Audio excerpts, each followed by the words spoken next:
Morales, Yurina Guerrero, Albayanira Plazas, seguro que se me olvidan muchos otros, Inés Pardo, que han hecho posible desde esta perspectiva hacer este trabajo. A Adriana, que es una excelente presentadora, y todas las personas que nos acompañan.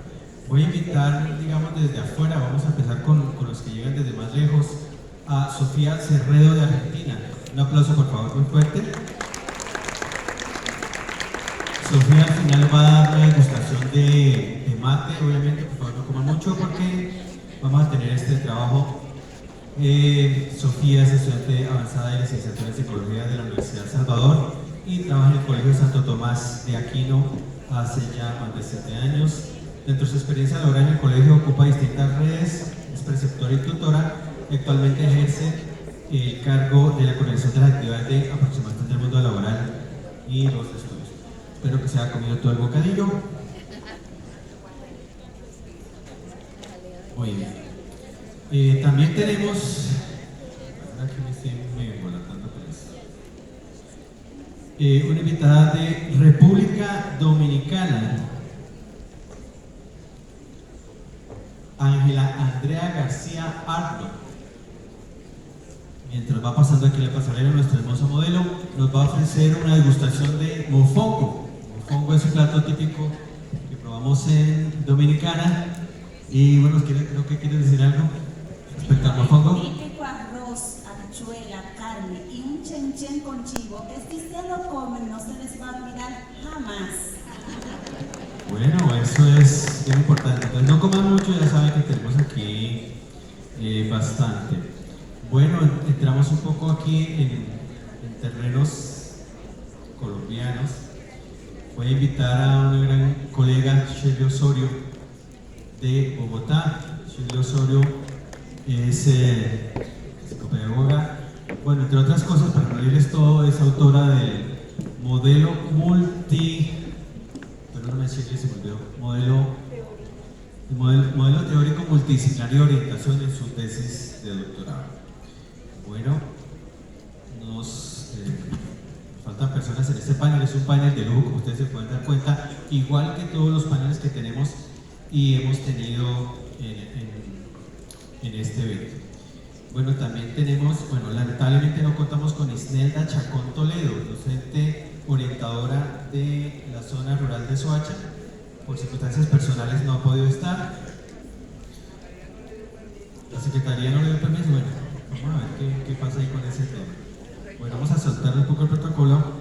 De el Valle del Cauca tenemos a Jonier Moreno Bedoya, docente orientador de la institución educativa Rodrigo Lloreda, candidato a doctor de educación especialista. Él nos va a dar una degustación obviamente de Borojó, Chontaduro y Arrachón. Entonces, Jonier, gracias por esta participación. Bueno, me faltan personas aquí en el panel. Bueno, del Colegio de Psicólogos. Tenemos también una invitada de lujo. A menos que del Colegio Colombiano de Psicólogos, estuvimos el año pasado en Pereira, en el Congreso de Psicología, la doctora María Clara Cuevas Jaramillo. Muchísimas gracias, la doctora nos va a dar una degustación de ajiaco santafereño, poquito, pero con cariño para todos. Delegada de COLSIP ante el Ministerio de Educación Nacional, presidenta y magistrada del Tribunal Deontológico y Bioético de Psicología del Suroccidente. Entonces lo que traigo es una invitación a la capital del cielo y la capital mundial de la salsa. Bueno, la doctora nos va a invitar a bailar salsa. Los que quieren ir a Juanchito, por allá pues están cordialmente invitados. Entonces creo que con esto serán nuestros invitados de este panel de lujo. Bueno, nuevamente considero que ustedes saben que esto de la farándula no es lo que yo pensaba, no es lo que yo creí, no es lo que imaginaba, pero pues nos ha tocado asumir esa función. Realmente muy honrado con este panel que me corresponde dirigir, y hago una una previa introducción, porque vamos a tratar sobre dos grandes preguntas, pero creo que el día anterior nos ha hecho un contexto bien interesante, nos va a ayudar mucho a dilucidar estas problemáticas. Entonces, retomamos algunas palabras del doctor Vizquerra cuando nos habla de modelos. Entonces la orientación está necesitando tener claridad de que existen unos modelos y unas modalidades, unos modelos de orientación. El doctor Vizquerra creo que le aportamos el tema de que en Colombia existe un modelo de orientación, además de la consejería, la consultoría, el modelo de programas, el modelo de proyectos. Entonces creo que ese es un aporte importante que creo que en algún momento lo podemos referenciar.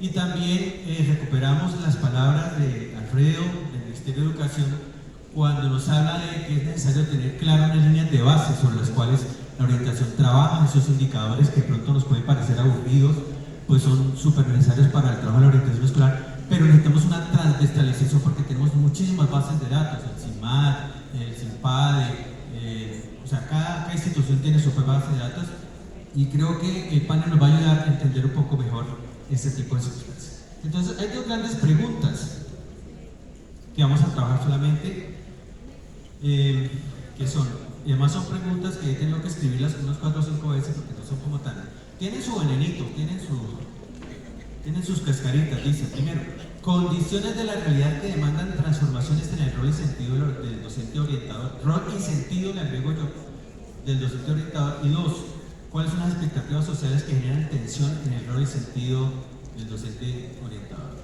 Entonces se dan cuenta que hay unas cascaritas porque de entrada nos van diciendo que hay unas tensiones y que hay unas condiciones y que hay como unos cuestionamientos.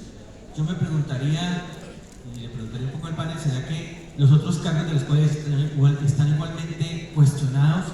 Cuando uno ve al profesor de educación física 2 horas mirando hacia el horizonte, uno dice, no, el hombre está haciendo una reflexión pedagógica. Pero cuando el docente orientador se siente en el computador, y a mí me ha pasado, se mete en el computador y dice, lo que yo estoy haciendo es relevante, es importante, es de mi trabajo personal. Entonces hay unos cuestionamientos que tienen que ver con ese tema de las tensiones. ¿Será que todos los cargos generan tensiones o es que específicamente el tema de la orientación la que genera esas expectativas y tensiones? Y el tema de las condiciones de la realidad que demandan transformaciones. De hecho ya estamos diciendo que necesitamos transformaciones, o sea que como estamos, puede que estemos bien, pero necesitamos mejorar. Entonces vamos a empezar con esa primera pregunta que hoy me repito. ¿Cuáles son las condiciones de la realidad, por eso mencionábamos las estadísticas del ministerio, que demandan transformaciones en el rol y el sentido del docente orientado? ¿Quién quiere empezar? ¿Tú? Bueno, Sara. Lo primero es necesario que podamos comprender que los orientadores se trabajan en una parte preventiva, apelando a la sensibilidad. El sistema educativo dominicano, al igual que la realidad de los diferentes sistemas que hemos visto en el transcurso del panel de este gran congreso, es una realidad latente, que el orientador no tiene todas las respuestas. Hay que apelar a que esa parte humana, que recordemos que somos humanos, apelar a que se trabaje cuidando al cuidador, porque es muy fácil sentarnos y decir el orientador tiene que resolver todo, es transversal, tiene que trabajar con todas las dimensiones. Pero esa sensibilidad que se debe tener entonces ante ese rol, ante esas funciones, algo interesante es de comprender que esa calidad humana que nos caracteriza como orientadores no es menos importante cuando nos enfrentamos a los procesos psicopedagógicos de una manera integral. Una manera integral que permea al docente, que permea el sistema administrativo, que permea la parte de la familia. Pero entonces todos esos sistemas convergen ¿dónde? Dentro del centro educativo. Y tiene una realidad latente en ese niño que recibimos todos los días con cientos de situaciones y que tenemos que trabajar, sí, la parte de contenido que demanda el currículo, ¿verdad? Pero entonces esa educación emocional, esas situaciones, esas realidades, y que entonces chocan con la realidad mía como persona. Entonces es importante entender que uno de los grandes desafíos que demanda una transformación es que podamos comprender que como orientadores no tenemos varita mágica, que somos seres humanos y que también necesitamos ese cuidado, necesitamos ese nivel de formación, necesitamos que nos presten atención, y que se trabaje ¿desde dónde? Desde el cero. Bueno, muy bien. Creo que ha sido transversal este tipo de respuestas que hemos encontrado en los paneles anteriores y en las exposiciones. Definitivamente el punto de partida de la orientación debe ser el ser. Eso creo entender, y el ser en todas sus dimensiones. Entonces, ponemos en orientación, hablamos de tres grandes dimensiones: la dimensión socioafectiva, la dimensión pedagógica como tal o académica y la dimensión comunitaria. Entonces creo que estamos haciendo unos apuntes bien importantes para este tema. Entonces vamos a continuar en ese mismo orden, por favor, con Argentina. Nuestra ponente argentina también tiene seguramente mucho que aportar. ¿Cuáles son esas condiciones? ¿Cuáles son las condiciones que implican transformaciones o tensiones en el rol del orientador en Argentina, donde tenemos muchos colegas y a los que tenemos mucho que agradecerle, entre otras bueno, muchas otras personas, no quiero dejar a nadie por fuera, pero...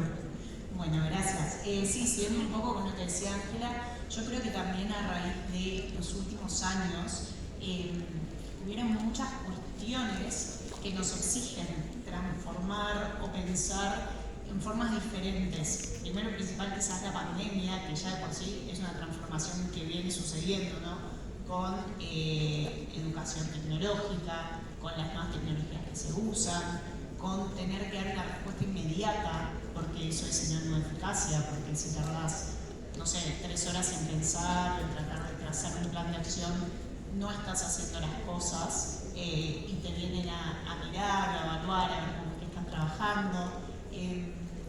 También un poco con lo que vemos adentro del aula, quizás, con cómo se están manejando los chicos, vemos que hay un aumento de casos de bullying, con las tecnologías hay un aumento de casos de grooming, hay chicos que quedan muy victimizados o patologizados en el sentido de ser culpables de, o no ser culpables, pero ser señalados como culpables en casos de bullying, quizás en situaciones que han generado tensión en sus familias o con sus compañeros. Entonces me parece que es algo bastante abarcativo que se puede ver desde la mirada dentro del aula y desde la mirada de lo que aporta la escuela en sí. Creo que estas tensiones de las que habla Sofía las hemos venido clasificando en Colombia como alertas. Ya se ha mencionado el sistema de alertas de la Secretaría de Educación y otros sistemas que recuperan esta base de datos que son informacionales. Les comento que aquí los podemos recoger en 4 grandes ámbitos. El ámbito doméstico. Entonces, en el ámbito doméstico hemos encontrado básicamente que hay 2 grandes situaciones: una atención doméstica deficiente y una atención demorada o deficiente en salud. Esas son las 2 grandes alertas de los cuales se desprenden. Del Colegio de Psicólogos seguramente nos van a complementar un poco ese tema. El ámbito académico obviamente genera una gran cantidad de tensiones, principalmente la que se ha mencionado es la del acoso escolar, pero obviamente el bajo rendimiento académico, que hay estadísticas que dicen que tenemos un bajo rendimiento o un rendimiento bajo rendimiento académico del 40% o un fracaso escolar del 40%, lo cual se mantiene más o menos en los países andinos. El otro ámbito es el ámbito intrapersonal e interpersonal, que también ayer se estuvo mencionando mucho, el tema de las situaciones de tipo psicológico. ¿Sí? Ya estamos encontrando mucho incremento en el tema de la conducta suicida, ideación suicida y todo ese tipo de cosas que son generan bastante alertas, y otras condiciones psicológicas que solamente nos van a complementar. Y el último, el ámbito comunitario, en donde tal vez menos información tenemos. ¿Qué vinculación tiene el estudiante con su comunidad? ¿Está en alguna comunidad religiosa? ¿Participa en algún grupo deportivo? ¿Participa en alguna pandilla, entre comillas, en alguna cultura escolar? Entonces son esos 4 ámbitos que creo que nos van a servir como referentes para poder seguir aumentando o avanzando en esta conversación. Bueno, Shelly Osorio, se me olvidó decir, también es parte de la red 3.0 Orientadores junto con Carlos Borja y una cantidad de colegas que hemos venido trabajando en este tema del rol y sentido de la orientación. 2018 escribimos un documento acerca de eso. Entonces, Shelly, ¿cuáles son esas condiciones de la realidad que demandan transformaciones en el rol y sentido del docente orientador? Buenas tardes. En el trabajo de doctorado, como tú mencionabas, elaboré un modelo de orientación teórico y se hizo una prospectiva también. Dentro de esa prospectiva entonces se tendrían 2 aspectos. Uno, los intrínsecos, que tendría que ver con nosotros como orientadores, y los extrínsecos, que tendría que ver con el ambiente, lo que requeriríamos para que nuestro rol fuera más funcional. Entonces, dentro de estos aspectos intrínsecos, es muy importante que tengamos claro cuál es el rol y sentido de la orientación, específicamente en Colombia. Y esto es algo que se viene trabajando desde los orientadores, José Israel, lo he escuchado, Aide, que le han apostado a identificar cuál es ese rol. Nosotros desde RELAPRO y desde la REC 3.0 publicamos un libro que tenía que ver con el rol y sentido de la orientación. Y frente a esto, entonces, nosotros consideramos que este rol y sentido va en línea a la construcción y la contribución del desarrollo humano de los educandos y de las comunidades educativas, aportando a la calidad de vida y a la convivencia armónica y pacífica a través de la formación de competencias ciudadanas y de competencias socioemocionales. En este sentido, es muy importante, de acuerdo a lo que establece la Ley 1620 de convivencia, que podamos elevar nuestro discurso a un discurso científico, o en el intermedio de educación orientador. ¿Cómo así que en este congreso no hemos hablado, no hemos llamado a Dios ni hemos hecho una oración del cráneo, una oración de salida? Entonces, voy a dar mi argumento, que no es muy funable, que no es muy popular, y es recordar que específicamente Colombia es un país laico, que si bien la Constitución del 86 consagraba a Colombia con el corazón de Jesús, en 1991 la Constitución nos establece como Estado laico, y nosotros como servidores públicos pues entramos a instituciones laicas. Es decir, que nuestra creencia, nuestra forma de pensar, nuestra cosmovisión debe estar sujeta al servicio público, y Y esto está especificado en la función pública que regula nuestra ética laboral.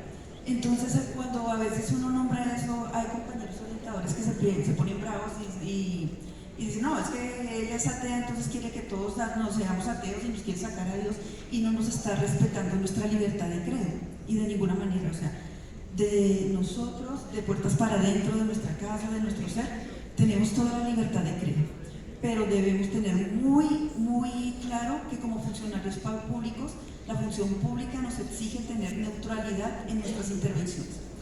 Y es importante porque muchas veces uno ve a los orientadores interviniendo desde su credo.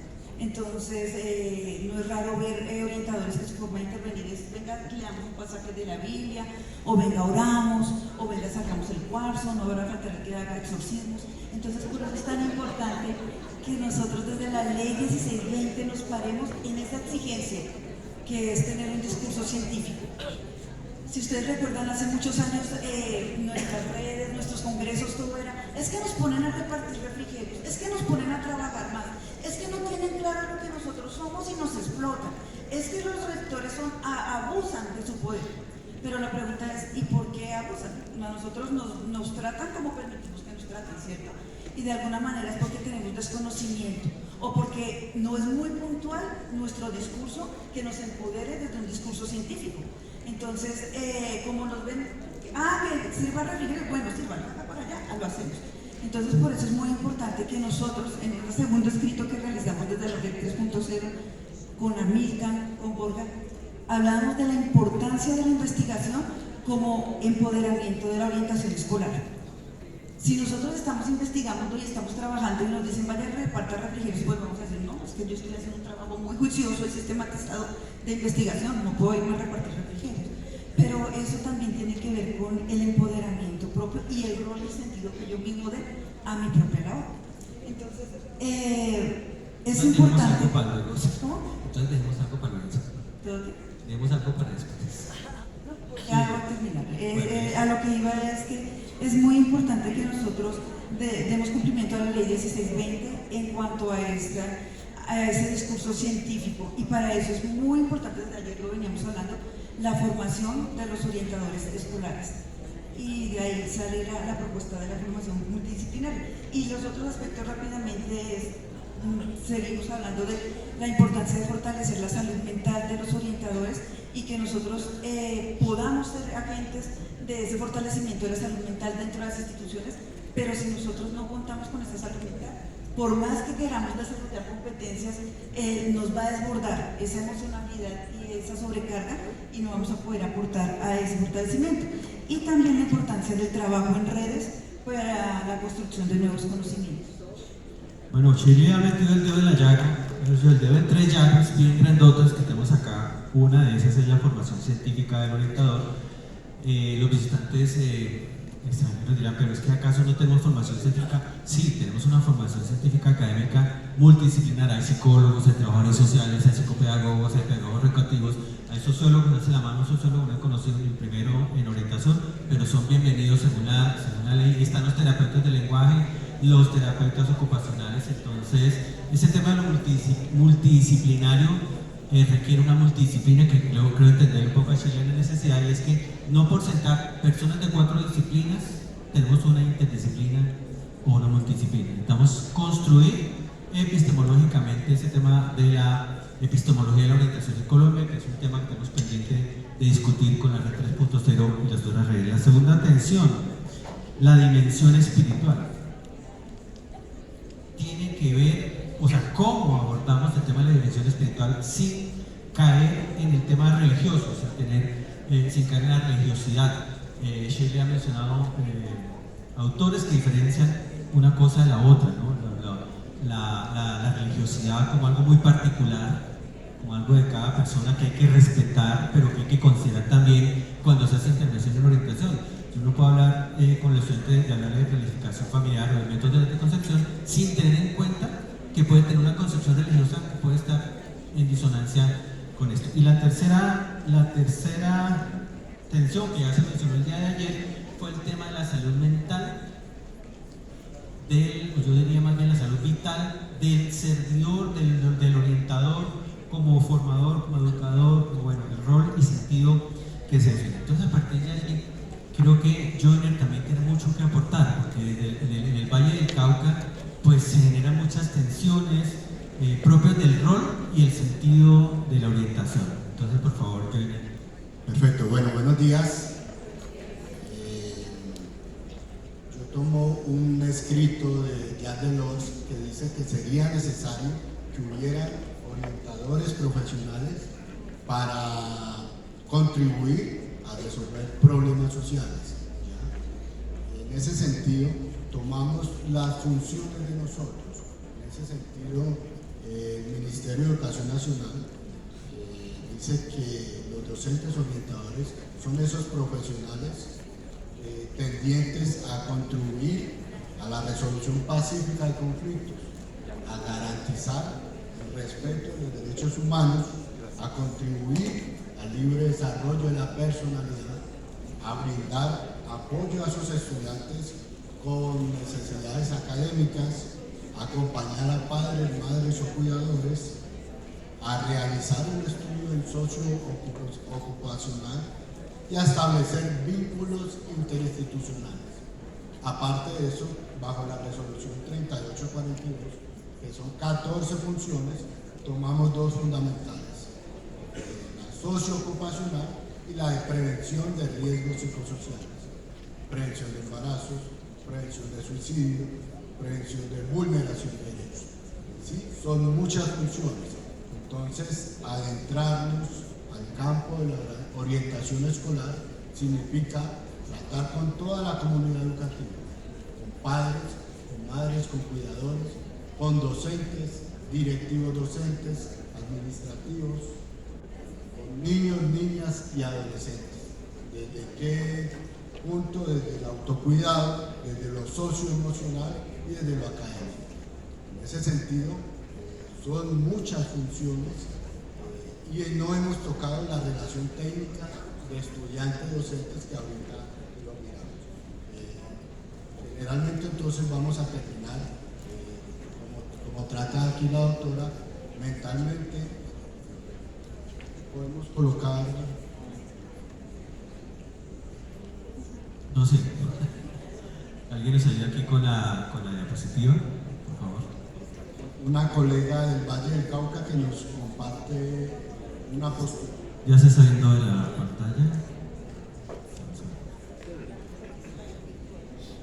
Bueno, eso es un y referenciamos quiénes, bueno, creo que todos tenemos que crear un plan operativo anual. ¿Quiénes entregan un plan operativo anual, individual o por equipo? Muy bien, esas áreas que menciona Johnny son totalmente pertinentes para esos planes operativos. La línea que hemos llamado de la orientación intrapersonal e interpersonal es una que yo creo que todos los orientadores contemplamos de alguna manera. 2, orientación para la vida académica, y 3, para la vida en comunidad. Creo que estamos básicamente en la misma línea. Johnny, ese era el paréntesis, por favor, continúe. Perfecto, le damos play, por favor. Esconderle el dedo ya a Johnny, creo. No.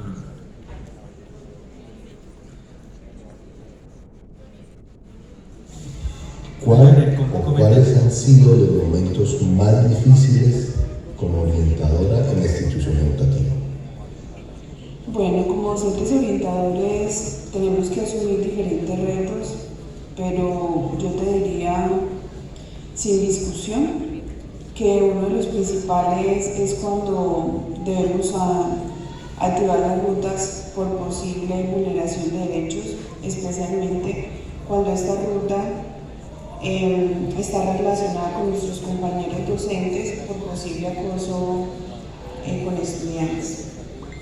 Uno de los principales retos es la postura del rector o rectora, ya que pues, en algunos momentos la ruta puede llegar hasta ellos, ¿sí? No pasa en otras instancias. En otros momentos la postura está relacionada con fue el docente orientador, la docente orientadora la que hizo, la que remitió, la que pasó por escrito. Entonces, personalmente ha sido muy complejo porque en las dinámicas diarias nos debemos encontrar como compañeros y esto afecta el clima laboral. La postura, la mayoría de ocasiones de ellos es pues a la defensiva hacia uno en su rol, y lo otro es con los compañeros con el deseo de defenderse. Y por último, es también el tiempo de espera desde la Secretaría de Educación que dé respuesta a estos casos que generalmente pasan meses o a veces hasta años para que se solucionen. Bueno, eso desde el Valle del Cauca nos genera tensión, ruido, nos genera por esa presunción de acoso y abuso que muchas veces nos toca activar la ruta. Y la demora del actuar de Secretaría de Educación. Muchas gracias. Bueno, creo que compartimos esos elementos aquí en Bogotá y en otras regiones, ya que nos están viendo el resto del país. Sería bueno que nos colocaran ahí en los comentarios, o sea, cómo está la situación en Colombia. Seguimos, yo creo que aplaudiendo a Dominicana, porque cuando nos habla de 14.000 orientadores, y se escuche bien, 14.000 orientadores. 14.000, estamos actualmente en concurso de oposición docente para la plaza de orientación escolar nuevamente, donde esperamos un nombramiento de aproximadamente 2.000 orientadores distribuidos entre las 18 regionales y 122 distritos. Yo creo que nos lideran,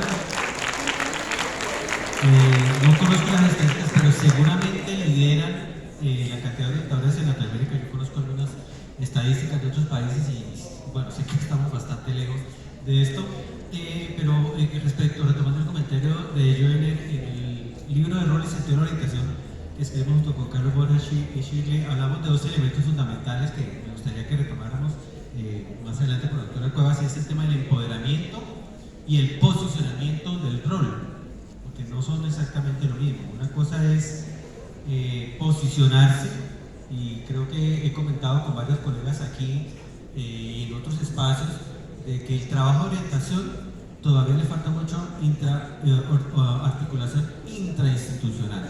Parece que en muchas instituciones somos una rueda suelta, como que una oficina por alguna parte, y eso pues me parece que dice mucho acerca del posicionamiento que hemos asumido. Y en cuanto al empoderamiento, lo que ya mencionó Shirley, es que nuestro empoderamiento tiene que ser desde lo académico, desde la investigación. No es investigación para escribir libros, no es investigación para publicar, es investigación para conocer más la realidad de nuestra población. Entonces, empoderamiento Sí, y para transformar conocer la realidad y transformar. Entonces creo que en ese sentido, la doctora María Clara nos va a completar también un poco eso desde el Colegio de Psicólogos, desde su experiencia, su experticia. ¿Cómo ves el tema de las condiciones de la realidad que demandan transformaciones en el rol y sentido de la orientación escolar?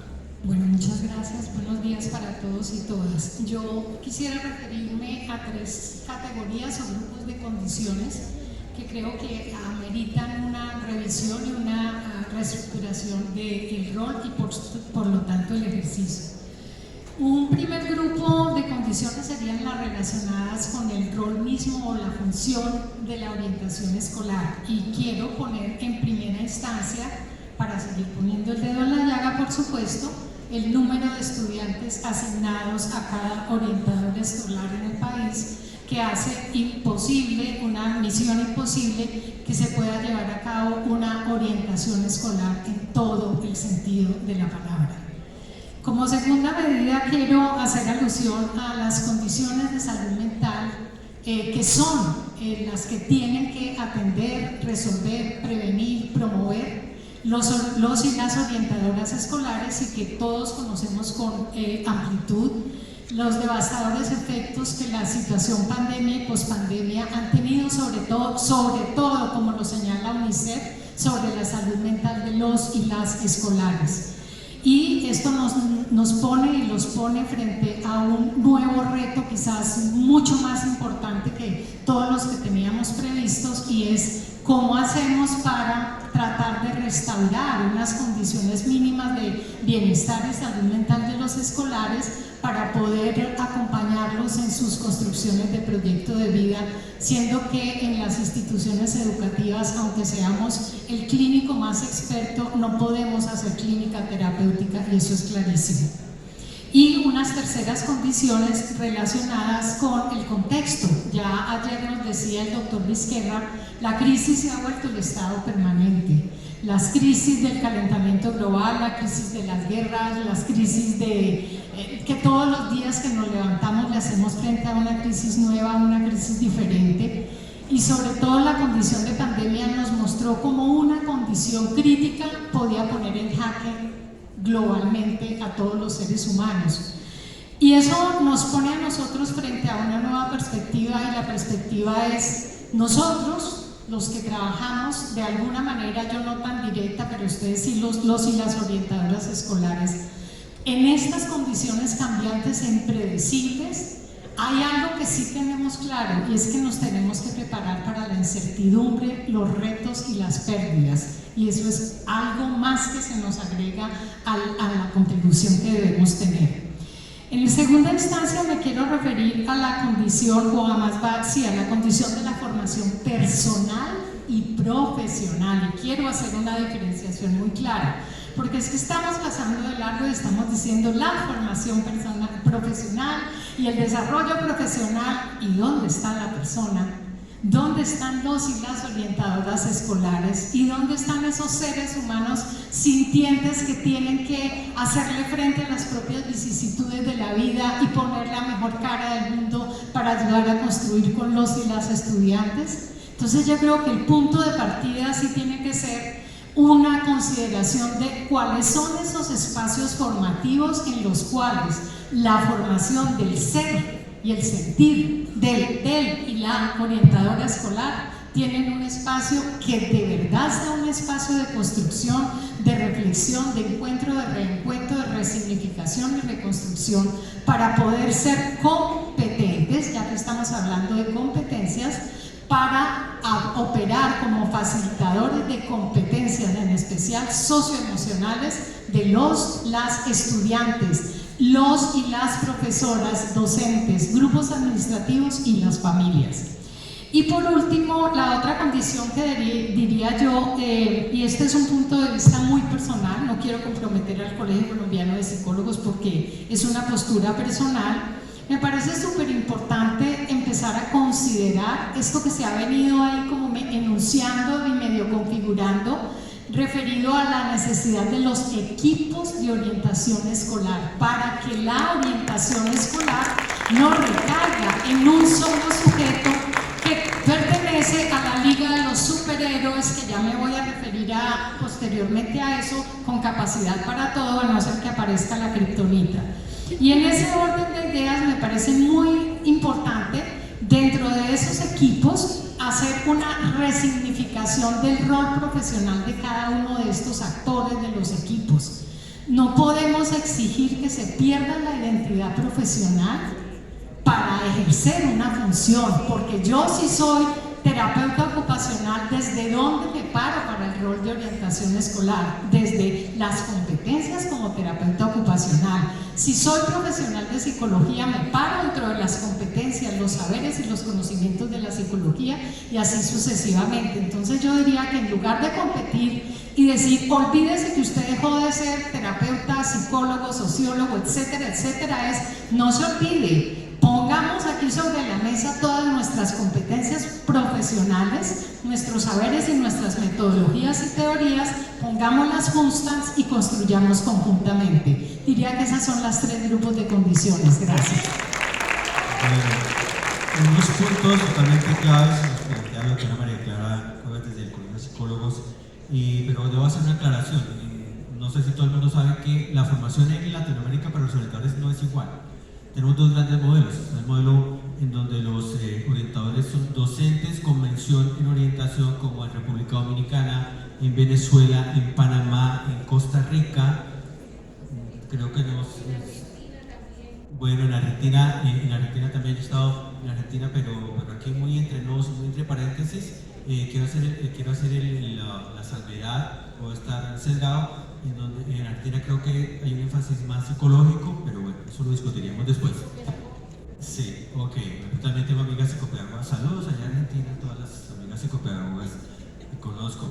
Entonces, esos 2 grandes modelos. ¿Cuál es el otro modelo? El modelo que tenemos en Colombia es multidisciplinario, o sea que para ser orientador la base no es la pedagogía, la base es cada una de las disciplinas con las cuales hemos sido formados. Entonces, si yo soy psicólogo, seguramente haré énfasis en los aspectos socioemocionales. Por ejemplo, si soy psicopedagogo, haré énfasis supuestamente en lo pedagógico, y si soy trabajador social o sociólogo, seguramente haré énfasis en eso, porque esa es la esencia de lo que menciona la doctora María Clara, la formación, los equipos, las funciones de las que nos asustamos, que acá tenemos 13 o más. Conozco países que tienen 64 funciones que le asignan al orientador. Entonces, ese es un tema de la formación. ¿Cómo estamos formados? Es una discusión que tampoco hemos resuelto. ¿Qué formación debe tener un psicólogo que ingresa a trabajar como orientador? ¿Qué formación adicional o complementaria debe tener para esto? El otro tema, bueno, eso obviamente tiene que ver con el tema de los equipos interdisciplinarios. Primer punto, el parámetro. El tema de los parámetros, yo he discutido con muchos colegas, retomamos nuevamente la recomendación del doctor Vizquerra de 1 por 250, pero me parece que eso está desprendido del tema de la realidad de la comunidad.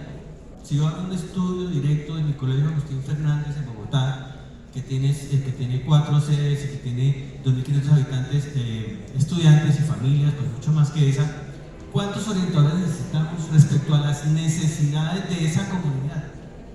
Creo que ese es un trabajo que tenemos por hacer.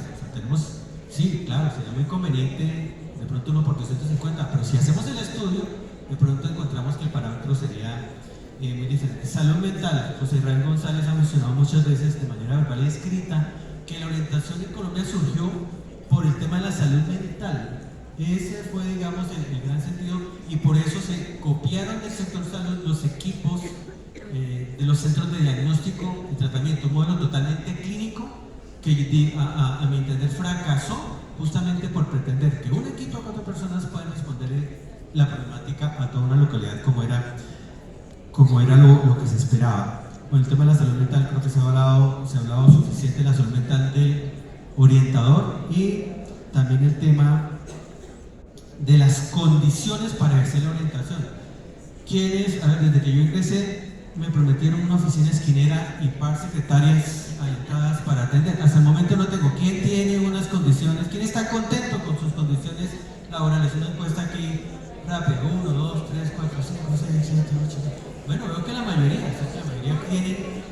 mayoría tiene secretaria y oficina esquinera, pero bueno, yo esperaré a que me llegue el turno para eso. Bueno, nos queda una segunda pregunta, si es que queda que seguramente serán cosas por decir. ¿Cuáles son las expectativas sociales? Miren que usted ya conoce la pregunta, pero es súper potente y agradezco a quienes han redactado estas preguntas porque son muy relevantes. ¿Cuáles son las expectativas sociales que generan tensión en el rol y sentido de la orientación escolar? Y aquí hago una aclaración también para los ponentes extranjeros. Aquí hablamos de orientación escolar porque solamente trabajamos en ámbito escolar, pero sé que en Argentina, en Costa Rica, en otros países se trabaja en ámbito carcelario, se trabaja en otros ámbitos, no necesariamente escolar. Entonces, retomamos esta pregunta: ¿cuáles son las expectativas sociales que generan tensión en el rol y sentido del docente orientador en Dominicana? Bien, en Dominicana lo que más genera tensión es la confusión que existe entre los modelos y las grandes necesidades entonces que convergen entre salud pública, Ministerio de Salud Pública y el Ministerio de Educación. A raíz de esto, a veces la familia, propio de algunos recursos que nosotros podemos brindarle de manera rápida y oportuna, como es intervención en el programa de prevención, ellos necesitan un programa clínico. Este conocimiento que nosotros somos orientadores escolares y que necesitamos apoyarnos entonces de la parte clínica, porque no a todo le damos respuesta en las escuelas, no a todo. Entonces, como no le damos respuesta a todo, en mira de eso, el Ministerio de Educación Dominicano creó un proyecto al principio, actualmente una dirección de un centro de apoyo psicoemocional del Ministerio de Educación. Este centro de apoyo psicoemocional del Ministerio no solamente pretende darle respuesta a los estudiantes, sino que preocupado por la salud mental y ese proceso de apoyo psicoemocional, psicoafectivo, que nace y necesitan los docentes, los administrativos, el equipo directivo y la familia. Entonces, ¿qué nosotros entendemos dentro del centro? Que debemos prestar servicios desde 3 grandes áreas. El enfoque clínico, naturalmente, que no se den los procesos escolares. ¿Por qué? Porque las condiciones, señores, no lo ameritan. Aun cuando usted tenga una oficina, aun cuando usted tenga un espacio, hay que respetar por procesos de ética y de formación a los demás profesionales. Lo que significa que si nosotros necesitamos el apoyo de un psicólogo clínico, ¿qué tenemos que hacer? Referir, porque es posible que nosotros lo que somos es psicólogos escolares, orientadores escolares, y que propiamente de eso aplicamos unas pruebas, damos un enfoque, hacemos un proceso de intervención que no es clínico y debemos respetar por ética las áreas. Entonces, en nuestro centro lo que hacemos es que trabajamos con varios psicólogos clínicos con especialidades en terapia de familia, porque también es mentira que el psicólogo clínico da respuesta a todo. Entonces, ¿qué hacemos? Un equipo interdisciplinario. Nuestro centro ha creado un antes y después en el Ministerio de Educación, porque es el único centro en el país que da respuesta también a los docentes. ¿Y cómo lo hacemos? No para juzgar, no para que esos docentes se sientan que son vinculados o desvinculados, sino que ellos pueden llegar allí a tener una respuesta en base a esas necesidades. Y nuestro nivel de ética y de respeto a esa necesidad presentada por ese docente, por ese orientador o por ese director y esa familia es tanta que no nos vemos en la obligación de remitir ningún informe al centro educativo. Lo que significa que ese docente se cuide en todo momento su salud psicoemocional, apegado a la ética que nos caracteriza. Para cerrar, y no menos importante, es destacar que nosotros vamos a tener buenos resultados cuando aprendamos a trabajar con los recursos que necesitamos, porque es fácil decir, mira, yo tengo que trabajar, hacer un proceso de intervención psicopedagógica, pero ¿dónde están los recursos? ¿Enseñar lo mismo que se enseña dentro del aula, las limitaciones de recursos? No. Es fácil nosotros poder establecer entonces que necesitamos recursos, no solamente tecnológicos, físicos y gastables, sino recursos humanos. Ese equipo interdisciplinario que ponga a flor de piel, como decía la doctora, y en la mesa todas esas competencias. Yo como orientadora, yo como psicóloga escolar, yo como psicólogo clínico, como neuropsicólogo, y que podamos articular, que es donde está el éxito, con otras instancias.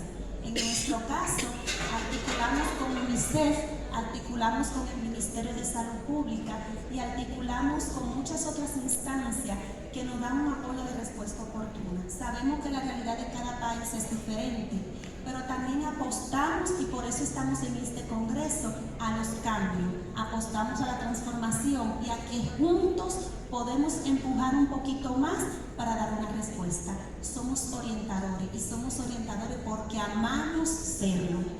Gracias.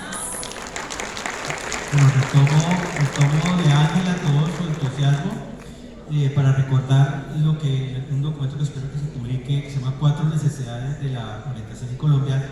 Menciona de dos modos de trabajo que algunas veces hemos olvidado. Yo recuerdo que cuando ingresé a la Secretaría de Educación trabajaba, aquí estaba la escuela, no en el colegio, sino en la escuela, y aquí al lado estaba el centro de salud, ¿sí? Y eso era parte del mismo territorio, digamos, del mismo terreno legalmente constituido.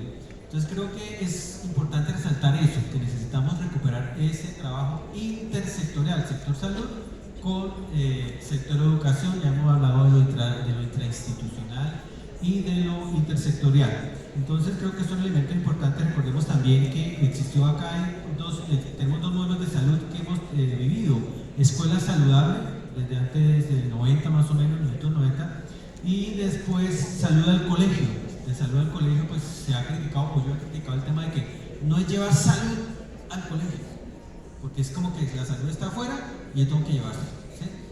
Más bien sería como salud en el colegio o una alternativa diferente, pero de eso quiero decir que hubo iniciativas justamente de construir un centro de atención psicosocial, que era justamente la articulación entre los profesionales del sector educación, que valga la creación, no siempre nos ven como profesional, con los profesionales del sector salud. Entonces esas son como cosas que yo creo que el Ministerio podría retomar y que tenemos que específicamente revisar para impulsar este tema. Bien, Sofía, Argentina es un país que nos ha liderado por mucho tiempo en el tema de la orientación. Creo que después de Brasil es el país que más antigüedad tiene en el tema. Entonces, seguramente muchas cosas tienen que comentar y las que tenemos que aprender. Bien, quiero empezar por lo que decía un poco Ángela, y lo vi un poco con el ejercicio también que hizo Arnaldo, como todos los que estamos acá hoy estamos eligiendo estar acá, estamos eligiendo ser parte de la educación, estamos eligiendo seguir trabajando en eso, ¿no? Entonces, a pesar quizás de las adversidades que se nos puedan plantear o se puedan aparecer en el camino, me parece importante recalcar esto. Es una elección de la cual estamos orgullosos y queremos seguir siendo parte. Un poco con el cambio de paradigma del cual hablábamos ayer, ¿no? Habiendo pasado el enfoque más clínico desde los gabinetes al hoy poder hablar de un equipo de educación como traía María Clara, me parece que quizás quedan algunas ideas, algunas expectativas, tanto de parte de los miembros de la escuela, de los directivos, de otros docentes, como también de las familias, en las cuales el equipo de orientación tiene que venir a ser este superhéroe, este trabajo invisible, tiene que dar respuesta a los problemas académicos, pero también a los problemas personales, tiene que encargarse de todo porque el docente no tiene que meterse, porque no le compete, porque no es su área. Tienen que ser los que profundicen en la trayectoria de los chicos y hagan magia, porque son los únicos que pueden y están capacitados. Y acá es donde es muy importante el nombre, ¿no? O sea, el orientador tiene que orientar a este cambio, a este proceso, a este acompañamiento. No lo tiene que resolver por sí solo, es un equipo, es interdisciplinario, a veces requiere más allá de la escuela, ¿no? Muchas familias piensan que por haber tenido una charla con el psicólogo del colegio, con el psicopedagogo, ya están en terapia o ya están en tratamiento, y no es así. A veces necesitan una continuidad por fuera, y acá el trabajo del orientador es tratar de asegurar que esta continuidad se dé, pero no desde el rol del colegio, sino desde el rol de la familia también. Entonces, de vuelta, insisto en que el trabajo en red es importante, las diferentes disciplinas son importantes, y quizás las miradas diferentes que se dan puedan abarcar como empezar a cambiar estas expectativas y suplirlas por el verdadero trabajo que se hace, que como decía ayer Antonio, a veces es invisible, a veces no es tan reconocido, pero es un trabajo constante. Yo creo que es bastante clara en la intervención de Sofía, que en estos 50 años de orientación en Colombia hemos pasado por varios modelos. Empezamos por el tema de lo clínico, el énfasis en la salud mental, que no deja de ser importante, del modelo de gabinete o consultorio al modelo de equipos, que no tenemos en este momento, pero creo que es bien claro que se haga esa claridad. Y retomamos también el doctor Pesquera cuando hablaba de prevention, not intervention, excuse me the pronunciation. Prevención versus intervención, prevención versus terapia. Entonces creo que ese modelo, creo que esa diferencia entre prevención e intervención, tenemos que mirarla epistemológicamente, porque yo me preguntaría, y dejo una pregunta aquí capciosa, y es: ¿acaso la prevención no es una forma de intervención? Bueno, entonces ahí les dejo esas preguntas, muy enriquecedores, ese tipo de trabajo. Cuando yo empecé a investigar sobre orientación en 2005, una de las referencias que encontraba me parecía sorprendente ver que en Argentina tenía equipos de contención, y yo me preguntaba, ¿cómo así? Yo estoy en un equipo de contención, que es el tema que yo todavía no he podido asimilar. Pero lo continuemos, porque el tema es escuchar a nuestros ponentes. Expectativas, Shirley. ¿Qué expectativas sociales generan tensión? ¿Qué expectativas? Miren el venenito que tiene esto.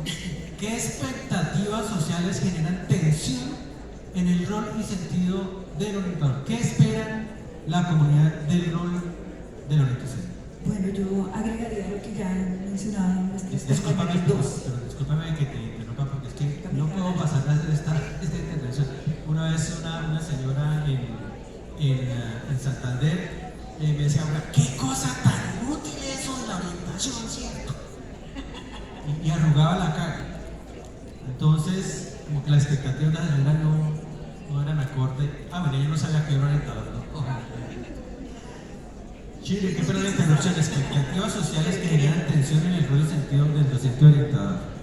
Decir que, complementando lo que decían nuestras compañeras, yo pensaría que hay dos principales expectativas que se tienen sobre el orientador. Una, que nosotros somos una autoridad moral y ética dentro de la institución, y que nuestra palabra es suprema y soberana. Y el problema no es que la expectativa de los otros, la expectativa social, sino el problema es cuando nosotros nos creemos el cuento de que nosotros somos esas autoridades éticas y morales, y que nosotros tenemos el poder para decirle a los educandos por dónde vaya, cuál es su decisión, y nos metemos en las decisiones de vida de los educandos, en lugar de formar para la toma de decisiones consecuente y crítica en ellos. Entonces le decimos: no, eso es pecado, que usted que vaya a abortar, Diosito Santo, Diosito lo va a mandar para el infierno. Orientadores con ese argumento. Por eso la importancia de un discurso profesional. Y entonces la niña dice: sí, no, Diosito me va a castigar, entonces yo tengo 14, 16 años, entonces tengo el bebé. Y el orientador nunca va a sacar para el pañal, pero sí le embalón esa responsabilidad de por vida. Entonces mire la trascendencia de nuestras decisiones, de nuestras opiniones, cuando vamos más allá de lo que ética y bioética nos corresponde en nuestra intervención o en nuestra contención. Lo otro, frente a esa expectativa social, es que nosotros somos programadores sociales, porque ellos piensan que nos envían a un estudiante a orientación y entonces nosotros lo reseteamos y lo reprogramamos. Entonces, tampoco, nada que ver con eso. ¿Qué es lo que sí aportamos nosotros? Y es ese rol de prevención, promoción y atención. Y entramos a la discusión también, que no, que es que el orientador no interviene, Sí, toda acción es una intervención. Cuando yo contengo a alguien que está llorando, estoy interviniendo de alguna manera. Entonces, ¿qué parte intervengo yo como orientador? ¿Cuál es mi intervención como orientador? Que no debe meterse en la línea de lo clínico, pero si hay una primera intervención, si hay una primera atención, cuando tenemos que contener. Y justamente porque tenemos que hacer esa primera atención y contención, es la necesidad de que nosotros tengamos una formación completa que permita atender de manera holística estas necesidades multidimensionales de los educandos, ya que tenemos que responder a ese ser biopsicosocial y espiritual que nos traen aquí. Entonces, ahí es donde entra mi trabajo de doctorado, que apunta a esa construcción de un modelo teórico multidisciplinario. nombraba a Milcar a lo que siempre nos ha contado José Israel, de ese primer momento que creo que la intención fue buena cuando se hicieron estos equipos diagnósticos dentro de las localidades. ¿Cuál fue la dificultad? La sobrecarga, porque sí, definitivamente un solo profesional no puede atender, y esa es una expectativa social, que es una necesidad holística. Nosotros tenemos que atender muchos factores y se pretende que un solo profesional lo haga. Entonces, frente a eso, los centros de diagnóstico no alcanzaban a cubrir tanta población y finalmente se sacó. Pero fíjense que el decreto 518 ¿de qué año fue que eso aplica? Decía que sí se aprobaba que nosotros tuviéramos unos centros de apoyo. Entonces, ¿cuál sería? Yo creo que se podría confrontar esas expectativas sociales irreales, pero que se podría atender. Y es conocer que el orientador, para que pueda hacer una atención acertada y oportuna, necesita de un apoyo social. Y ahí sí hacemos la invitación al Ministerio de Educación para que nos ayuden en esa construcción de políticas públicas que se requieren. Entonces, si bien los centros de diagnóstico no funcionaron, aquí en Colombia se podría relacionar para hacer una atención más efectiva la atención como se hace con los CAES. Los CAES son los centros de atención inmediata que trabaja la policía. Resulta que Bogotá está acá dividida por localidades. Hay localidades que son pequeñitas y hay localidades que son muy grandes. Y la policía no puede atender por localidades. Entonces ellos lo que hacen es por cuadrantes, para hacer que la población proporcional sea atendida de la mejor manera.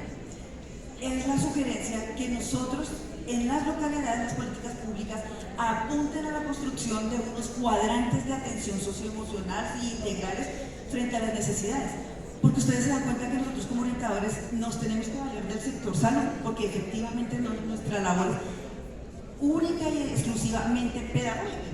Y, por ejemplo, a nosotros nos dicen, no desgasten el sistema, pero también los protocolos nos dicen, no, pero usted tiene que activar fiscalía, usted tiene que activar salud. Y hay que modificar esos protocolos y darle cumplimiento al decreto 598 que decía, no, es el sector salud quien recibe. Nosotros remitimos a salud hace la investigación, porque nosotros podemos entrar a hacer una falsa, ¿cómo se dice? Denunciar falsamente. ¿Y qué me dicen cuando son nuestros propios compañeros? Hoy en día nos ha pasado, ¿no? Que es que este compañero está abusando del niño y tiene uno que, de forma que no es neutral, entrar a decir, sí, señor fiscal, es que presuntamente mi compañero está abusando. Y esto nos pone a nosotros en una situación de desgaste emocional muy dura.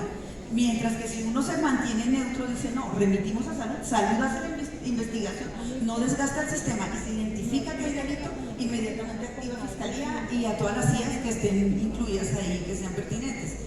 Entonces, frente a eso, hablando nuevamente de los cuadrantes, la sugerencia que se hacía desde mi investigación es la creación desde las políticas públicas de centros de atención integrales a los estudiantes, o sea, los CAIs, que sean centros que se atiendan por localidad, proporcional a las necesidades de las localidades y donde los orientadores realmente tengamos un respaldo.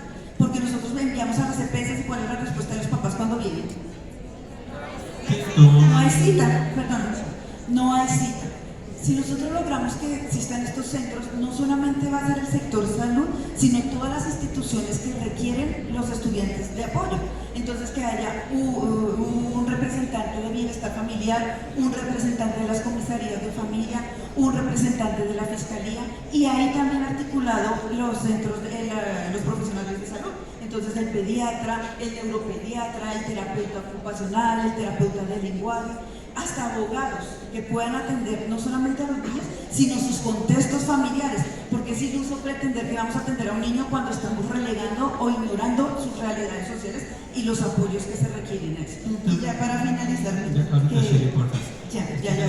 me hacen aquí con el tiempo. Listo. No solamente para las conclusiones finales.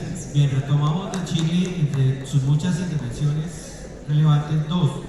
Miguel Carvajal es un psicólogo de la Universidad de Uruguay. En 2017 nos encontramos en Buenos Aires, Argentina, gracias a la cortesía de la UDEP, con Silvia Gabriela Vázquez, y él aportó un gran concepto, doctor Vizcarra. Mediación. Nosotros no hacemos ni prevención ni intervención. hablar de mediación, porque el tema de la media, porque el tema de la intervención es como muy creído, decimos aquí, como que porque nos queda un poquito grande ese tema de intervenir, porque es que intervenir es que venga yo arreglo aquí la situación, y toda la cosa. Pero creo que, o por lo menos en lo personal, yo estoy muy cómodo con el tema de la mediación. Hacemos mediación, lo que hacemos en orientación no es estrictamente prevención, porque no nos quedamos solamente en el tema preventivo estadístico, sino que hacemos poca mediación. Y el otro tema, la dimensión ética, eso lo tenemos que retomar en algún otro momento. La dimensión ética no puede estar fuera del trabajo de orientación. Yo sé que el colegio de psicólogos en su capítulo deontológico pues retoma mucho esas dimensiones, ese tema. Entonces escuchemos a Joyner, por favor, con ese tema de... Bueno, gracias, Amílcar. No, yo voy a hablar un poco más del Valle del Cauca, del contexto. Resulta que allá hay una marginización de asuntos vitales. El cargo surge en el año 74 y solo en el 94 llegan 4 orientadores escolares al Valle del Cauca. El Valle del Cauca tiene 42 municipios, de esos 42, 35 son certificados, con 150 instituciones educativas. De esas 150 hay 123 orientadores escolares, o sea que hay 27 instituciones educativas sin orientación escolar. Aparte de ello, hay una institución con 4.000 estudiantes, que es la de Panebianco, un orientador escolar. Me llama muy bueno lo del funcionario del Ministerio de Educación, que dice que Cali tiene en el CIUC tiene el reporte de estos casos de suicidio, de abuso, y resulta que Cali, Santiago de Cali, tiene 3.138.000 habitantes, 92 instituciones educativas y no tiene orientadores escolares. Palmira tiene 27 instituciones educativas y no tiene orientadores escolares. Jamundí, con 15 instituciones educativas, no tiene orientadores escolares. Entonces, allí hay una deuda histórica en el Valle del Cauca con la orientación escolar. Considero, pues, como dice un profe, que hay que podar el árbol para que nos deje ver el bosque. Pues yo miraba la relación técnica aquí más o menos ahí, con los que van a nombrar 6.100 orientadores para 13.700 instituciones educativas en el país. Y eso que no hemos tocado, lo que tú decías ahora, las otras profesiones. ¿Qué pasa con el profesional de apoyo pedagógico? Es un profesional, algunas instituciones que tienen, algunas, pero no tiene funciones.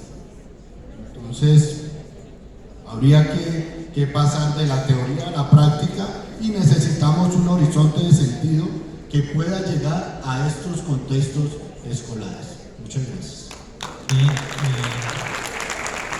Recuerdo dos afirmaciones de José Andrés Ferrer y de Roberto Perdomo en el DOE cuando nos mencionaban el tema de necesitamos volver al concepto de departamento de orientación. Sé que en México, por ejemplo, el trabajo social no es orientador, pero pertenece al departamento de orientación. Y así muchos profesionales que inclusive cuando trabajamos al colegio había médicos, recuerden que había médicos, tenemos enfermeras, tenemos profesionales de odontología que pertenecen a ese departamento. Bien, se nos agota el tiempo, pero ese tema de la cobertura, 14.000 orientadores. Que no se nos olvide ese numerito, que es bien importante. Vamos a cerrar con la doctora María Clara, no por ser la última, menos importante, al contrario. El concepto del Colegio de Psicólogos, por favor, nos interesa muchísimo sobre estas expectativas sociales que generan tensión en el rol del docente orientador. Bueno, yo para referirme o para intentar responder a esta pregunta, voy a remitirme a de dónde salen las expectativas, que son a las representaciones y a los imaginarios, y creo que hay unas representaciones sociales sobre el rol y el ejercicio de la orientación escolar. Yo aludí a alguna. Primero, el orientador o la orientadora escolar se le otorga el rol de bombero, apaga todos los incendios que surgen en una institución educativa, sean de la clase que sea. Segundo rol El rol es parte de la liga de los superhéroes, es omnipoderoso y todo lo puede resolver. Y tercero, para quienes son practicantes de cierta línea religiosa, son de la liga de José Gregorio Hernández, es decir, sanan todo. Y aquí me tengo que referir inevitablemente a lo clínico y me voy a tomar un momentico más para tratar de reivindicar el rol de la clínica dentro de la orientación escolar.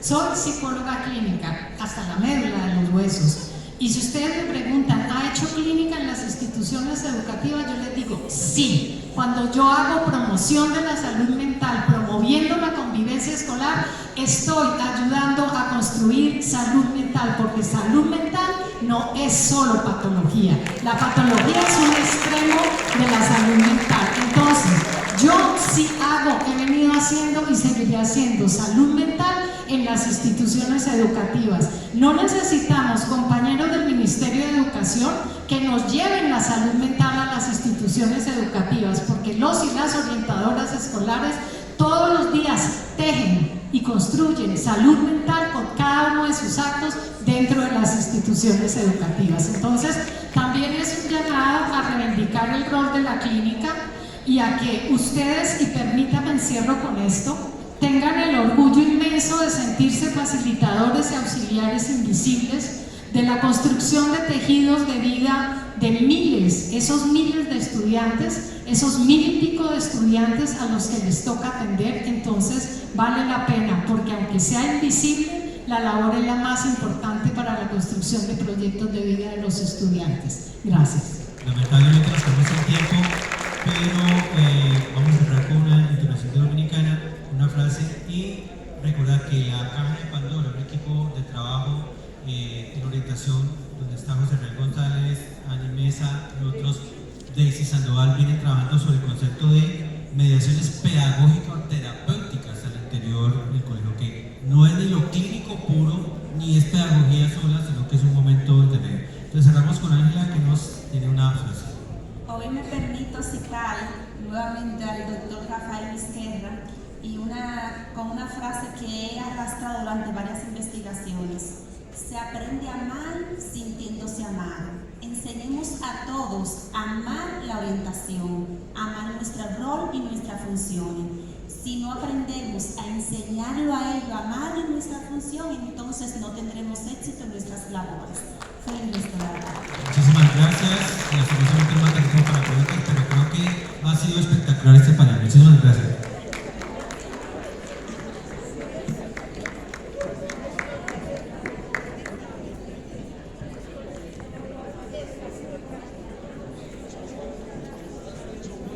Bueno, agradecemos a nuestros panelistas, muchísimas gracias por esta información tan importante, por todos los aportes muy valiosos.